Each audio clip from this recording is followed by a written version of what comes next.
وطر کے بعد دو نفل بیٹھ کے پڑھنا سنت ہے یا کھڑے ہو کر؟ فاطمہ صاحبہ نے ایرن نماز سے دیکھیے نبی صلی اللہ علیہ وسلم سے وطر کے بعد متعدد دفعہ دو رکعت بیٹھ کے پڑھنا ثابت ہے، اس لیے بعض علماء اس کی فضیلت کے قائل ہیں کہ وطر کی نماز کے بعد دو رکعت نفل بیٹھ کے پڑھنا چاہیے، لیکن جمہور اسی کے قائل ہیں کہ یہ نبی کی خاصیت ہے کہ عام نبی سے جو ہمیں حکم ملتا ہے کھڑے ہو کر نماز پڑھنے کا ہی ملتا ہے، بیٹھ کے نماز پڑھنے میں ثواب آدھا ہوتا ہے۔ اس لیے مضبوط بات یہی ہے کہ اگر آپ نے وطر کے بعد نفل پڑھنا بھی ہے تو کھڑے ہو کر ہی پڑھنا بہتر ہے، بیٹھ کے پڑھ لے تو آدھا ثواب ہے، اس میں وہ بھی ٹھیک ہے، کوئی حرج نہیں ہے۔ آدھی نماز بیٹھ کر آدھی کھڑے ہو کر پڑھنا۔ خواتین گھر پر جو فرض نماز پڑھتی ہیں اگر وہ ایک رکعت بیٹھ کر پڑھے اور باقی کھڑے ہو کر پڑھے تو کیا اس صورت میں نماز ادا ہو جاتی ہے؟ مزمل کراچی سے، فرض نماز کھڑے ہو کر پڑھنا ضروری ہے، جب تک بہت شدید مجبوری نہ ہو بیٹھ کے پڑھنا جائز نہیں ہے۔ تو اگر کسی نے دو رکعتیں کھڑے ہو کر یا دو بیٹھ کے پڑھی ہیں تو بیٹھ کے اگر مجبوری میں پڑھی ہیں، بالکل نہیں کھڑا ہوا جا رہا تو پھر تو جائز ہے، چاہے ایک رکعت پڑھیں دو رکعت پڑھیں، اور اگر بغیر مجبوری کے بیٹھ گئی تو ایک رکعت میں بھی بیٹھ گئی تو نماز نہیں ہے۔ کیا جوائنٹ فیملی سے علیحدہ ہونا قطع رحمی ہے؟ اگر میاں بیوی جوائنٹ فیملی میں رہتے ہوں پھر حالات کی وجہ سے الگ ہوں تو جیسا کہ حدیث میں وارد ہے کہ قطع تعلق کرنے والا جنت میں نہیں جائے گا، تو اس بارے میں کیا حکم ہے؟ نہیں، جوائنٹ فیملی سے میاں بیوی کا الگ ہونا یہ کوئی قطع رحمی میں نہیں آتا، وہ تو انسانی فطرت ہے۔ دیکھیں اگر الگ نہ ہوتے تو آدم علیہ السلام اور حضرت حوا جہاں پیدا ہوئے تھے ہم بھی وہیں رہتے آج۔ ظاہر ہے بچے بڑے ہوتے گئے، آدم علیہ السلام کے شادیاں کر کے الگ ہوتے گئے تو پوری دنیا آباد ہو گئی، اتنے بڑے بڑے ملک آباد ہو گئے، ورنہ تو سارے وہیں گھس گھس کے رہ رہے ہوتے ابھی تک آدم علیہ السلام کے گھر میں ہی۔ سوچو کہ 6 ارب انسان ایک ہی بنگلے میں رہتے کتنی بڑی ٹینشن ہوتی۔ جو الگ ہوتا اس کو ہم تانا دیتے کہ تم جوائنٹ فیملی سے الگ ہو رہے ہو تو رشتہ داری توڑ رہے ہو۔ یہ انسانی نیچر ہے، جب شادی ہوتی ہے بچے ہوتے ہیں الگ ہو جاتا ہے، آبادی بڑھتی ہے، تو یہ الگ ہونا کوئی بری بات نہیں ہے، لیکن یہ آپس میں محبت سے ہو جانا چاہیے، لڑ مڑ کے نہیں ہو تو اچھا۔ ڈر رہی ہوتی ڈر رہی ہوتی کہ شوہر کو پتا چلے گا، وہ کہے گا یہ تو کماری نہیں ہے، تو وہ جب میں فون اٹھاتا تھا نا اس طرح کے مشورے بھی کہ ہم کیا شوہر کو بتا دیں، یہ حماقت بھائی، یہ تو کسی بھی طرح سے ظاہر ہو سکتا ہے، کسی بیماری سے بھی ہو سکتا ہے پردہ ظاہر، اور بھی بعضوں کے پیدائشی نہیں ہوتا، تو ایسے موقع پہ جھوٹ بولنا بھی جائز نہیں آ رہی۔ عورت کے لیے جائز ہے کہ وہ شوہر سے بولو نا، جھوٹ بولو، وہ یہ نہ بتائے کہ میں نے بدکاری کی ہے پھر توبہ کر لی ہے، یہ اتنی تفصیل میں جانے کی ضرورت نہیں، بول دے بھائی یہ پیدائشی نہیں، جھوٹ ہے۔ کیوں؟ وجہ اس کی ہے کہ اس کمبخت کو یہ تفتیش کی اجازت نہیں ہے کہ وہ پوچھے آپ سے، جو ماضی کے قصے ہیں وہ کیا ہے، وہ ختم پرانے ہیں۔ تو جو ٹو ہمیں لگتا ہے نا، ٹو ہمیں گھستا ہے ایک دوسرے کی ٹو میں، اللہ اس کو کیا کرتے ہیں، رسوا کرتے ہیں۔ گناہ ہو جائے کس سے تعلق، اللہ سے۔ ہم عیسائی تھوڑی ہے کہ پادریوں سے جا کے یا پنڈتوں سے جا کے اپنے گناہ شیئر کر رہے ہوں، مجھے بھی لوگ آ کے بتاتے ہیں، میں کہتا ہوں یار مجھے نہیں بتاؤ کیا ہوا، میں بھی انسان۔ ہاں ایک صورت میں آپ بتائیں، جیسے کوئی مریض ڈاکٹر کو اپنی بیماری بتا رہا ہوتا ہے علاج کے لیے، کسی بزرگ سے کسی عالم سے آپ کا تعلق ہے، آپ سمجھتے ہیں کہ اس سے میں مشورہ لے سکتا ہوں، اور مشورہ اس وقت تک نہیں لے سکتا جب تک میں اس کو اپنا پورا مرض بتاؤں کہ میرے اندر کیا گناہ ہے، تو میں چھوڑنا چاہتا ہوں مگر مجھ سے چھوٹتا نہیں۔ ایسی صورت میں پھر مجبوری ہے بتانا تاکہ وہ اس کا کوئی علاج بتائے، تو اس کا خیال کرنا چاہیے۔ یہاں اللہ کا دین کتنا زبردست ہے، اللہ نے ہمیں بتا دیا گناہ سے بچنا کیسے، ہو جائے تو کرنا جائے۔ ہمارا رب ہے غفور الرحیم، جب توبہ کرو گے اللہ کہتے ہیں میں بتا دوں گا کہ میں لوگ معاف نہیں کرتے مگر میں معاف کر دوں۔ پچھلے سال رمضان میں روزانہ کسی کبیرہ گناہ کے بارے میں بیان ہوتا تھا، ایک کبیرہ گناہ اس کے شریعت میں کیا وعیدیں ہیں، کیا اس کے نقصانات ہیں۔ اس دفعہ انشاءاللہ فجر کے بعد کوشش ہوگی کہ کسی ایک بڑی نیکی کے بارے میں، بڑی خیر کے بارے میں جس کی شریعت میں بہت تاکید ہے، تو اس کے بارے میں انشاءاللہ بیان ہوا کرے گا۔ آج سے انشاءاللہ آغاز کرتے ہیں، آپ حضرات جم کے بیٹھیں روزانہ پابندی کے ساتھ، تاکہ کم از کم اتنا علم ہو کہ ہمارے مذہب نے، ہمارے دین نے کن بھلائی کی باتوں پہ زیادہ زور دیا ہے، شاید اللہ تعالیٰ ان میں سے ہمیں ان بھلائیوں کی توفیق عطا فرما دے۔ تو سب سے پہلی بھلائی جو فرض نہیں ہے لیکن شریعت نے اس کی بہت ترغیب دی ہے، وہ ہے تہجد کی نماز۔ قرآن مجید میں ہے تتجافى جنوبهم عن المضاجع يدعون ربهم خوفا وطمعا ومما رزقناهم ينفقون. فرمایا ہمارے جو نیک بندے ہیں ان کے پہلو رات کو ان کے بستروں سے الگ ہو جاتے ہیں. کیوں الگ ہوتے ہیں؟ جنت کے شوق میں اور جہنم کے خوف میں. یعنی ہمارے نیک بندوں کو جنت کی لالچ اتنی ہے، تو جنت چیز ہی ایسی ہے، اللہ نے اس کو اتنا حسین اور مزین بنایا کہ جب وہ جنت کا تذکرہ قرآن مجید میں پڑھتے ہیں، سنتے ہیں، تو کیا کرتے ہیں کہ رات کے آخری حصے کو غنیمت سمجھتے ہیں اور اس میں اپنے رب کے سامنے کھڑے ہو کر یدعون ربهم، رب کو پکارتے ہیں، خوفا وطمعا، جہنم کے خوف سے اور جنت کی لالچ میں. ایک اور مقام پر ہے ربنا اصرف عنا عذاب جہنم ان عذابها كان غراما، کہ رات کو یہ دعا مانگتے ہیں کہ اللہ ہم سے جہنم کے عذاب کو دور کر دیجیے، اس لیے کہ اس کا عذاب چمٹ جانے والا عذاب.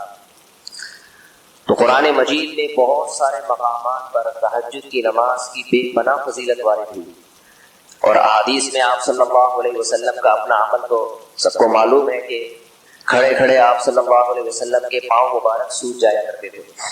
ہم اتنی عبادت تو نہیں کر سکتے، لیکن تھوڑی سی سنت کو زندہ کرنے کی کوشش کر سکتے ہیں. حدیث میں ہے، صحیح بخاری مسلم کی حدیث ہے، آپ صلی اللہ علیہ وسلم نے فرمایا نعم الرجل عبد اللہ لو یصلی من اللیل، کہ عبداللہ بن عمر کیا ہی بہترین آدمی ہے اگر وہ رات کے حصے میں کچھ نماز پڑھے. ساری خیریں ہیں، ساری بھلائیاں ہیں، ایک چیز رہ گئی ہے، رات کے آخری حصے میں نماز نہیں پڑھتے. عبداللہ بن عمر کے بیٹے حضرت سالم فرماتے ہیں کہ یہ سننے کے بعد میرے والد نے، عبداللہ بن عمر نے، کبھی تہجد میں ناغہ نہیں کیا اور بہت تھوڑا سوتے تھے، ہمیشہ پابندی سے رات کو تہجد پڑھتے تھے. ایک اور حدیث میں آتا ہے کہ آپ صلی اللہ علیہ وسلم نے ارشاد فرمایا افضل الصیام بعد رمضان شہر اللہ المحرم وافضل الصلاة بعد الفریضۃ صلاۃ اللیل، یہ سب سے بہترین مہینہ روزے کے لیے رمضان کے بعد محرم ہے، اور سب سے بہترین نماز فرض نماز کے بعد رات کی نماز، فرض کے بعد سب سے افضل ترین نماز. ایک اور حدیث میں رسول اللہ صلی اللہ علیہ وسلم نے فرمایا کہ حدیث کا مفہوم ہے کہ سب سے بہترین شخص اور سب سے بہترین گھرانہ وہ شخص ہے جو رات کے آخری حصے میں اٹھے اور اپنی بیوی کو بھی اٹھائے، بیوی نہ اٹھے تو اس کے پانی کے چھینٹے مارے. اور فرمایا وہ عورت بھی سب سے بہترین کہ جو رات کے آخری حصے میں نماز کے لیے اٹھے اور اپنے شوہر کو بھی جگائے، نہ جاگے تو اس کے پانی کے چھینٹے مارے تاکہ اس کی آنکھ کھل جائے. تو آپ صلی اللہ علیہ وسلم نے اہل خانہ کو بھی ترغیب دی ہے کہ میاں بیوی ایک دوسرے کو بھی اٹھائیں، لیکن یہ جب ہی ہے جب شوہر اپنے مزاج کا ہو عورت کے لیے، یا بیوی شوہر کے مزاج، ورنہ آپ نے چھینٹے مارے، اس نے اٹھا کے مگا دے مارا آپ کے منہ پہ، بیلن اٹھا کے سر پھٹ گیا، تو ایسی صورت میں اوائڈ کرنا چاہیے، وہ خود ہی پڑھ لیں، انشاءاللہ ثواب مل جائے گا. تو یہ بہت بڑی فضیلت ہے. آج کل لوگ مجھ سے وظیفے پوچھتے ہیں بہت فون کر کر کے کہ یہ کاروبار نہیں مل رہا، جو ہے رزق کی تنگی ہے، تو وہی عاملوں کے چکر میں پڑتے ہیں، کسی نے بندش لگا دی، کسی نے یوں کر دیا. تو قرآن میں اللہ کیا فرماتے ہیں کہ اللہ جس کے لیے رحمت کا دروازہ کھولے تو کوئی بند نہیں کر سکتا، اور جس کے لیے اللہ دروازہ بند کر دیں تو کوئی کھول نہیں سکتا. تو بندش سب ایسا ہی باتیں ہوتی ہیں. تو اصل کرنا کیا چاہیے؟ وظیفوں میں وقت برباد نہیں کرنا چاہیے. یہ جو وظیفے بتانے والے ہوتے ہیں نا، ان کے پاس کوئی دلیل نہیں ہوتی، بس ایک اندازہ ہوتا ہے کہ یہ کرنے سے یوں ہو جائے گا، یہ کرنے سے، ایک اندازے ہوتے ہیں. تو لوگوں کے اندازوں پہ اور ان کے اٹکل پہ اپنے آپ کی صلاحیتوں کو، اپنے وقتوں کو کیوں برباد کر رہے ہیں؟ جو اللہ اس کے رسول نے جس چیز کی اہمیت بتائی ہو، جن وظائف کی یا جن اعمال کی، ان کی طرف توجہ دینی چاہیے. تو حدیث میں آتا ہے کہ رات کے آخری حصے میں اللہ آسمان دنیا کی طرف آتے ہیں اور فرماتے ہیں حل من مسترزقین اغفر لہ، حل من مسترزقین ارزق لہ، کوئی ہے مجھ سے رزق مانگنے والا جسے میں رزق دوں. تو اس وقت اٹھ کے اللہ سے روزی مانگنی چاہیے. اے اللہ کاروبار نہیں ہے، گھر کے حالات دیکھ رہے ہیں، نہیں ہو رہا پورا، تو میرے رزق میں برکت دے. تو بجائے ادھر ادھر اتنی دفعہ یہ پڑھو، اتنی دفعہ یہ پڑھو، جس کی کوئی دلیل نہیں ہے. تو اللہ کے نبی نے کیا فرمایا؟ اللہ آسمان دنیا پہ آ کے کہتے ہیں کوئی ہے رزق مانگنے والا، اور اللہ کہتے ہیں حل من مستغفر اغفر لہ، کوئی ہے مجھ سے گناہوں کی معافی مانگنے والا کہ میں اس کو معاف کر دوں؟ تو آخری حصے میں اللہ تعالیٰ خود مطالبہ کر رہے ہیں، کوئی ہے بھائی اٹھے مانگے میں دوں گا، تو ہم پڑے ہوئے سب سو رہے ہوتے ہیں۔ تو یہ بہت بڑی نیکی ہے، یہ بہت بڑی سنت ہے رات کے آخری حصے میں نماز پڑھنا۔ صحابہ تو بہت لمبی لمبی پڑھا کرتے تھے، اتنی ہم نہیں کر سکتے تو تھوڑا سا کر لیں۔ علماء نے لکھا ہے کم سے کم 2 رکعتیں یہ تہجد کی ہیں، کم سے کم، زیادہ سے زیادہ 8 بھی ہو سکتی ہیں، عام معمول آپ صلی اللہ علیہ وسلم کا، اور اس سے بھی زیادہ ہو سکتی ہے، لیکن وہ نہیں ہو سکتا تو 2 رکعتیں پڑھ لے انسان۔ اور حدیث میں آتا ہے کہ آپ صلی اللہ علیہ وسلم سے کبھی رات کی نماز رہ گئی تو پھر آپ دن میں پڑھ لیا کرتے تھے۔ تو یہ قضا تو نہیں ہوتی، نفل نمازوں کی قضا نہیں، صرف ایک معمول کا پابند رہے انسان، اس لیے آپ نے ترغیب دی ہے۔ رات کو رہ گئے تو دن میں آپ صلی اللہ علیہ وسلم نے 12 رکعتیں پڑھی ہیں تو دن میں پڑھ لے انسان۔ اور اگر رات کے آخری حصے میں اٹھنا بہت مشکل ہے یا ناممکن ہے تو آخری درجہ یہ ہے کہ عشاء کی نماز کے بعد وتر سے پہلے 2 نفل پڑھ لیں انسان، بلکہ اس سے بھی پہلے یہ کہ سونے سے پہلے پڑھ لیں، اور اس سے بھی اگر اتنی بھی نہیں ہوتی کہ بھائی سونے سے پہلے پڑھی تو میری تو نیند ہی اڑ جائے گی، یہ سستی ہوتی ہے، تو آخری درجہ کیا ہے؟ وتر سے پہلے 2 نفل پڑھ لے، اس نیت سے کہ تھوڑا سا یعنی تہجد کی نیت سے پڑھ لے تاکہ وہ ثواب پورا نہ بھی ملے تو کچھ انگلی کٹا کے ہی شہیدوں میں انسان نام لکھوا لے۔ یہ جو ہے کہا جاتا ہے نا انگلی کٹا کے شہیدوں میں نام، تو یہ اسی لیے ہے کہ بہت سے لوگ انگلی ہی کٹاتے ہیں اور وہ کچھ قربانی میں ان کا نام آ جاتا ہے، تو پورا کام نہیں ہو سکتا، تھوڑا سا کر لے، رات کا وقت بھی ہے اور عشاء کی نماز بھی ہو چکی ہے، 2 رکعت اس نیت سے پڑھ لے۔ تو اصل تو وہی ہے کہ رات کے آخری حصے میں پڑھیں۔ اللہ تعالیٰ ہم سب کو اس پر عمل کی توفیق عطا فرمائے۔ سبحانک اللہم و بحمدک، الحمدللہ۔ اس رکوع میں موسیٰ علیہ السلام اور خضر علیہ السلام کے سفر کا اللہ نے تذکرہ کیا۔ رکوع شروع یہاں سے ہوا، فانطلقا حتی اذا رکبا فی السفینۃ خرقھا۔ حضرت خضر علیہ السلام کشتی میں بیٹھے، آپ نے کشتی کو کے پھٹے میں دراڑ پیدا کر دی۔ موسیٰ علیہ السلام کو آپ پہ اعتراض ہوا کہ آپ نے تو ایک غلط کام کیا، ناجائز کام کیا۔ خضر علیہ السلام نے تنبیہ کی کہ میں نے آپ سے کہا تھا کہ آپ میرے ساتھ صبر نہیں کر سکتے۔ تو دیکھیں اس میں ایک تو اہم بات ہمیں اس پورے واقعے میں، خضر علیہ السلام کے واقعے میں پتہ چلتی ہے کہ اللہ تعالیٰ بعض دفعہ اپنے بندوں سے کچھ ایسے کام لے رہے ہوتے ہیں جو ماوراء العقل ہوتے ہیں۔ اس کو کہا جاتا ہے تکوینی کام، تکوینی امور۔ اس پہ میں پہلے بھی بات کر چکا ہوں لیکن تھوڑا سا آج میں ڈیٹیل میں بتاؤں گا کہ تکوین کا مطلب کون سے نکلا ہے، کون کا معنی ہونا، یعنی اس کائنات میں تکوین کا معنی کچھ کرنا، جو نظام کائنات کو چلانے کے لیے کچھ کام اللہ تعالیٰ کر رہے ہوتے ہیں جو ہمارے علم سے کے دائرے سے باہر ہوتے ہیں، جو ہماری عقل کے دائرے سے باہر ہوتے ہیں۔ تو ایسی ایسی مخلوقات اللہ نے اس کائنات میں ان کے ذمہ کام لگائے ہوئے ہیں جن کا ہم تصور بھی نہیں کر سکتے۔ فرشتوں سے تو اللہ تعالیٰ کام لیتے ہی ہیں۔ حضرت خضر علیہ السلام کے واقعے سے پتہ چلا بعض دفعہ اللہ انسانوں سے بھی ایسے کام لے رہے ہوتے ہیں۔ اچھا، انسانوں سے جب اللہ تعالیٰ کام لیتے ہیں تو ان کام لینے کے 2 طریقے ہوتے ہیں۔ ایک طریقہ تو یہ ہوتا ہے جو خضر علیہ السلام والا طریقہ کہ اللہ تعالیٰ نے حضرت خضر علیہ السلام کو الہام کیا، یا وہ اگر پیغمبر تھے تو ان کو وحی کی، بظاہر ایسا لگتا ہے قرآن سے کہ وہ پیغمبر نہیں تھے، کیونکہ پیغمبر ہوتے تو ان کو تبلیغ کے لیے بھیجا جاتا۔ پیغمبروں کا کام تو شریعت کے احکام پہ لوگوں کو چلانا ہوتا ہے، اس کائنات میں تصرف کرنا یا اس کائنات میں جو تکوینی امور کی تلقین کرنا یا تکوینی امور کی تکمیل کرنا یہ پیغمبروں کے ذمہ نہیں ہوتا۔ دیکھیں کسی کو موت دینا، کسی کو زندگی دینا، کسی دیوار کو سیدھا کر دینا، کسی کشتی میں دراڑ پیدا کر دینا، یہ سب کام تکوینی کام ہے نا، یہ اللہ تعالیٰ کی طرف سے ہو رہے ہوتے ہیں۔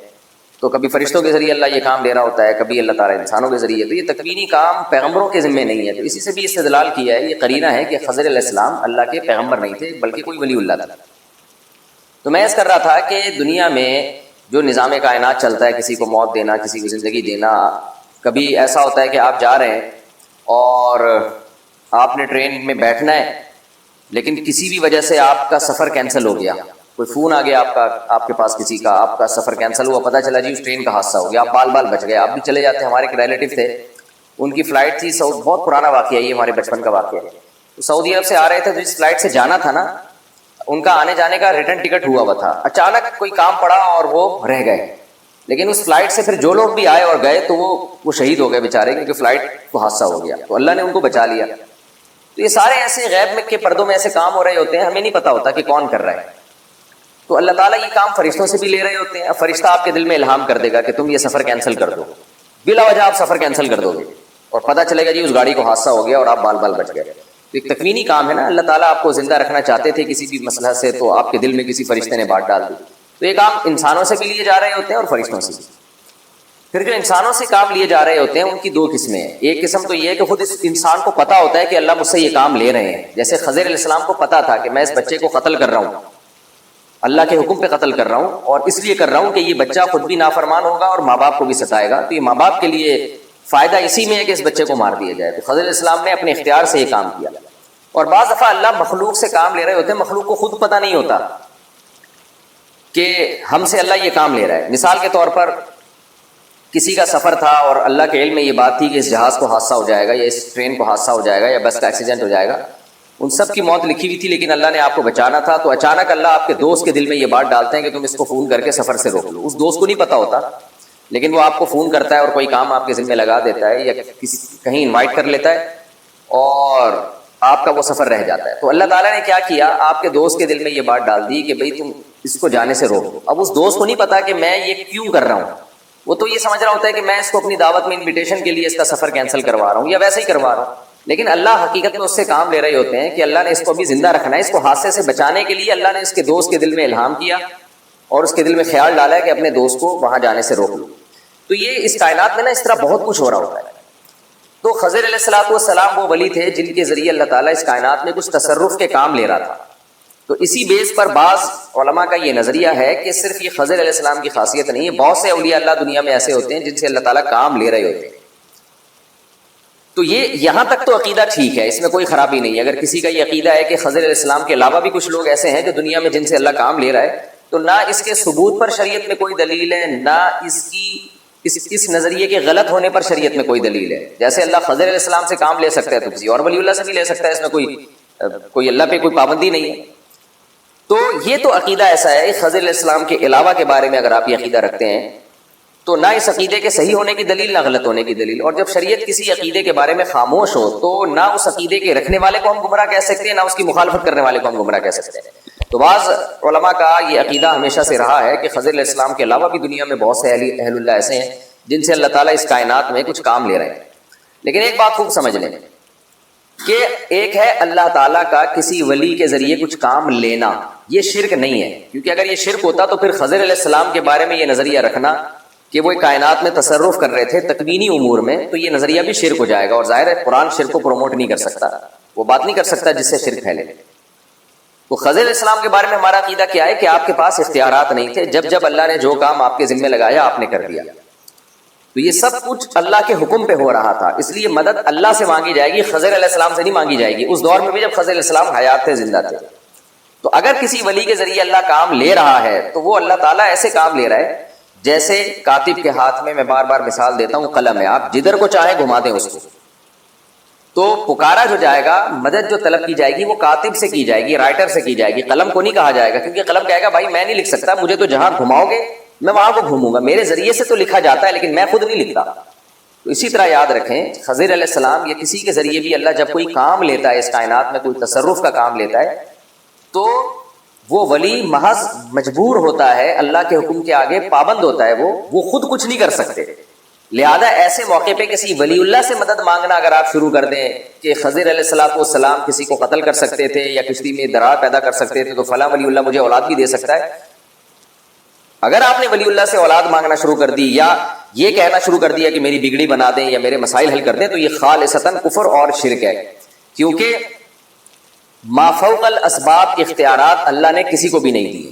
ما فوق الاسباب, اسباب کی حد تک اختیارات ہیں, اور اس میں بھی کسی ولی سے اگر کوئی کام اللہ تعالیٰ لے رہے ہیں تو وہ مجبور محض ہے, وہ پابند ہے اللہ کے آرڈر کا. لہذا اگر آپ مانگیں گے تو اللہ سے مانگیں گے, پھر اللہ کی مرضی کسی فرشتے کے ذریعے کام کروائے یا کسی ولی کے ذریعے کام کروائے یا کوئی اسباب پیدا کر دے. تو اس لیے کاموں کے جو اصل اختیارات ہیں وہ اللہ ہی کے پاس ہیں, لہذا پکارا صرف اللہ ہی کو جائے گا.